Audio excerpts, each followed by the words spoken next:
Hello दोस्तों, मैं के राठौर आप सभी का स्वागत करता हूं आपके अपने यूट्यूब चैनल रामपुर स्टडी में।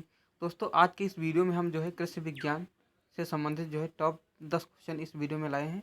वो हम जो है करने वाले हैं, जो कि ये मोस्ट इंपॉर्टेंट क्वेश्चन होने वाले हैं कृषि विज्ञान के। तो चलिए स्टार्ट करते हैं। आज का हमारा फर्स्ट क्वेश्चन है कि सीड प्लांट तकनीक का संबंध है। तो सीड प्लांट जो तकनीक है, ये जो संबंध है आलू से। किससे? आलू से जो है ये संबंध है। इसको आप लोग ध्यान रखिएगा।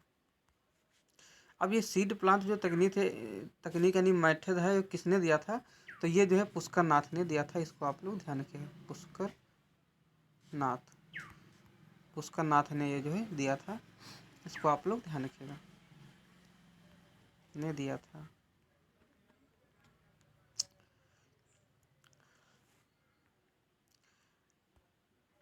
सीड प्लांट तकनीक का विकास किसने किया? तो आलू के विषाणु मुक्त बीज विकसित करने के लिए पुष्कर नाथ द्वारा आलू के बीज प्लांट तकनीक यानी सीड प्लांट तकनीक जो विकसित की गई थी।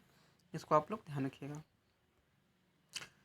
फिर क्वेश्चन नंबर जो 2 दिया हुआ है, पॉइंट नंबर 2 कि प्रमाणित बीज के लेबल का रंग होता है। तो जो प्रमाणित बीज होता है उसका जो रंग होता है वो जो है नीले कलर का होता है। कैसा? नीला। ये आप लोग ध्यान रखिएगा, नीले कलर का जो है रंग होता है प्रमाणित बीज का। इसको आप लोग ध्यान रखिएगा। ये देखो जो है प्रमाणित बीज दिया हुआ है। प्रमाणित बीज, यह बीज आधार बीज की संतत है, यानी आधार बीज की जो संतत है, जिसे प्रमाणीकरण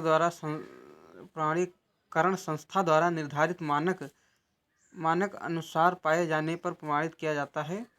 प्रमाणित बीज की थैलियों पर उत्पादक का दुधिया हरे रंग का लेबल होता है। यानी जो प्रमाणित बीज की जो थैलियाँ होती हैं, उत्पादक का दुधिया हरे रंग का लेबल होता है, एवं बीज प्रमाणीकरण जो होता है, ये जो है संस्था का रंग जो है नीले कलर का जो है टैग होता है। इसको आप लोग ध्यान रखिएगा। ये जो है इसका टैग रहा नीले कलर का। इसको आप लोग ध्यान रखिएगा। ये यहाँ पर पूछा है कि उत्पादक का दुधिया हरे रंग का लेबल होता है, और जो प्रमाणीकरण बीज होता है उसका जो है जो टैग यानी होता है कलर, वो जो है नीले रंग का होता है। इसको आप लोग ध्यान रखिएगा। तो यहाँ पर प्रमाणीकरण बीज पूछा है, तो ये जो है आपका नीले रंग का हो जाएगा। प्रमाणित बीज का रंग जो है नीले कलर का होता है। फिर जो है पॉइंट नंबर 3 दिया हुआ है कि गार्डल बीटल किसका सर्वाधिक हानिकारक कीट है। तो गार्डल बीटल जो कीट है, ये जो है आपका सोयाबीन का हो जाएगा। किसका?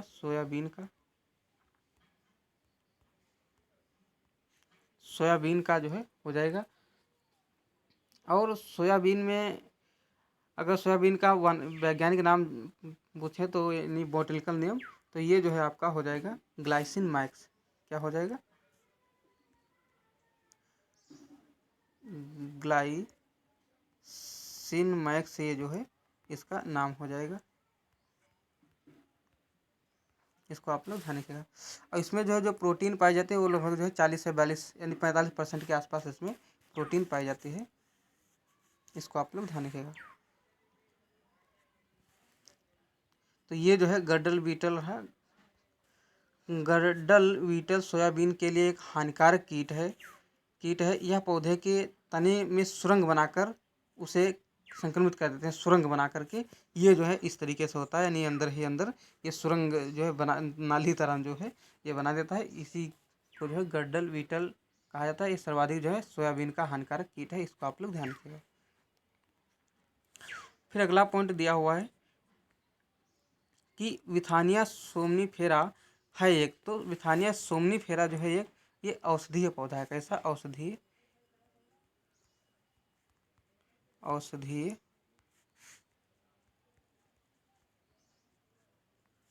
पौधा है। इसको आप लोग ध्यान रखिएगा।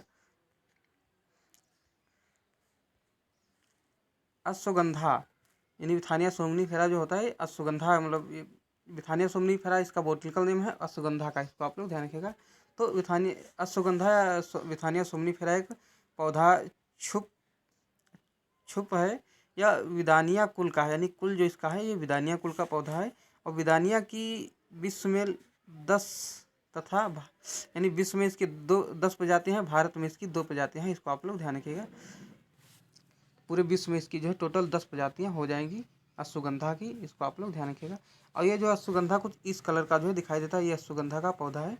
हमने इमेज जो है लिया हुआ है, ये जो है इस कलर का जो है अश्वगंधे का जो पौधा दिखाई देता है, इसको आप लोग ध्यान रखिएगा। ये एक औषधीय पौधा है। फिर पॉइंट नंबर अगला दिया हुआ है 5 नंबर कि आम का प्रत्यारोपण करने का सर्वोत्तम समय। तो आम का जो प्रत्यारोपण करने का जो सर्वोत्तम समय है, ये जो है जुलाई से सितंबर, जुलाई से सितंबर,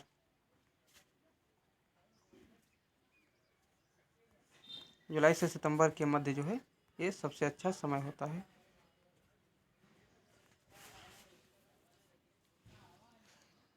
फिर पॉइंट नंबर जो है 6 दिया हुआ है। अगर हम बात करें आम की, तो आम का जो वैज्ञानिक नाम होता है यानी बोटेनिकल नेम, तो ये होता है मैंगीफेरा इंडिका। क्या होता है?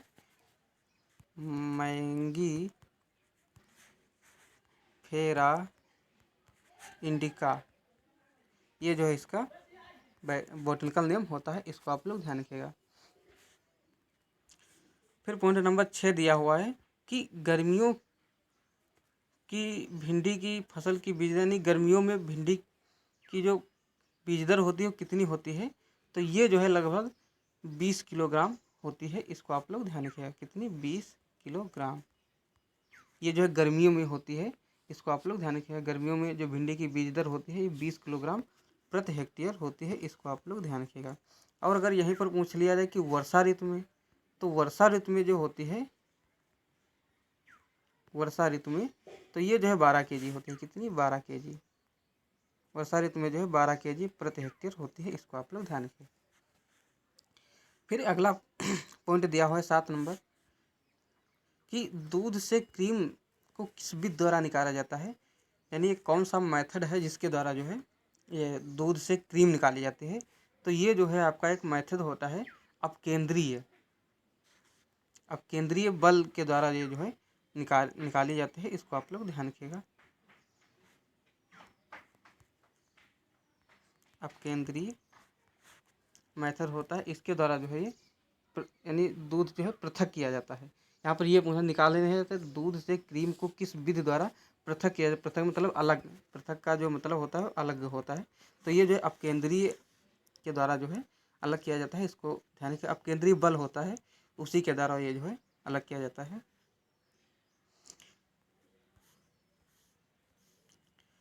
ये देखो जो है हमने इमेज भी लिया। ये जो है मशीन होती है दूध से क्रीम निकालने की। ये जो है इसी से जो है क्रीम निकाली जाती है। कि डेयरियों में इस प्रक्रिया के लिए अपकेंद्रीय प्रक्रिया का उपयोग किया जाता है। अपकेंद्रीय प्रक्रिया का जो है प्रयोग किया जाता है। स्किम्ड किए जाने वाले दूध को एक बड़े अपकेंद्रीय उपकरण में एक बंद संग्रह में रखा जाता है। जब अपकेंद्रीय उपकरण को चालू किया जाता है तो इस संग्रह में दूध बहुत तेज गति से घूमने लगता है। इससे दूध क्रीम और स्किम्ड मिल्क में अलग अलग हो जाता है। ये जो है एक बड़ा पात्र ऊपर मतलब एक नाई तना होता है, उसमें जो है दूध जो है भर करके और केंद्रीय बल के द्वारा जो है दूध और क्रीम अलग किया जाता है। इसको आप लोग ध्यान रखें। दूध से जो क्रीम अलग की जाती है वो अपकेंद्रीय बल के द्वारा अलग की जाती है। फिर पॉइंट नंबर जो है 8 दिया हुआ है कि पार्सल फ्लूम क्या है। पार्सल फ्लूम क्या है? तो ये जो है सिंचाई जल की मात्रा नहीं, पार्सल फ्लूम द्वारा मापी जाती है। तो सिंचाई जल की मात्रा मापी जाती है। क्या मापी जाती है? सिंचाई जल की मात्रा। ये जो है खुले आकार में जो है हो तभी जो है मापी जाती है। पार्सल फ्लूम के द्वारा जो है सिंचाई जल की मात्रा मापी जाती है। इसको आप लोग ध्यान रखिएगा। अब हम देखते हैं कि कैसा होता है पार्सल फ्लूम। तो देखो क्वेश्चन दिया हुआ है कि पार्सल फ्लूम किसके लिए उपयोग किया जाता है। तो पार्सल फ्लूम का उद्देश्य एक खुले चैनल या गैर दबाव वाले पाइप में पानी के प्रवाह को मापा जाता है, यानी जहाँ पर कोई दबाव नहीं हो, जैसे नाली के आकार का हो। यह पानी विभिन्न स्रोतों से यानी स्रोतों से हो सकता है। इसमें जिनमें शामिल हैं नंबर 1 पर आपका नदियाँ हो गया, धाराएं हो गई, नहरें हो गई, चैनल हो गए, क्षेत्र अपवाह, खदान से निकलने वाला पानी, बांध से रिसाव, झरने, अपशिष्ट जल और औद्योगिक निर्वहन, यानी ये जो है खुले आकार में जो भी नाले वगैरह रहते हैं उसमें जो है पार्सल फ्लोम का जो है प्रयोग किया जाता है। उसी के द्वारा जो है पानी यानी सिंचाई जल यानी जल की जो है मात्रा मापी जाती है। इसको आप लोग ध्यान रखिएगा। तो ये जो है इस तरीके का होता है, इसको आप लोग ध्यान रखिएगा। फिर पॉइंट नंबर जो है 9 दिया हुआ है कि नकलिंग किसकी विधि है। तो नकलिंग जो है एक, ये अंग्रेजी में जो है कुनलिंग कहा जाता है, बाकी जो है पढ़ा नकलिंग ही जाता है। तो ये अंग्रेजी वर्ड ध्यान रखिएगा, अंग्रेजी में जो है कुंडली लिखा होता है और हिंदी में नकलिंग लिखा होता है।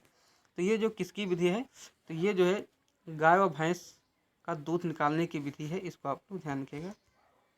गाय व भैंसों का दूध निकालने की विधि है। इसको आप लोग ध्यान रखिएगा। फिर पॉइंट नंबर जो है 10 दिया हुआ है कि ICMR के अनुसार दूध की प्रति व्यक्ति प्रतिदिन अनुशंसित मात्रा होती है। तो ये जो है जो ICMR होता है, इसके अनुसार जो प्रति व्यक्ति दूध की जो अनुशंसित मात्रा होती है, ये जो है 444 ग्राम पर व्यक्ति जो है होती है। इसको आप लोग ध्यान रखिएगा, पर व्यक्ति 444 ग्राम पर व्यक्ति जो है होती है। इसको आप लोग ध्यान रखिएगा।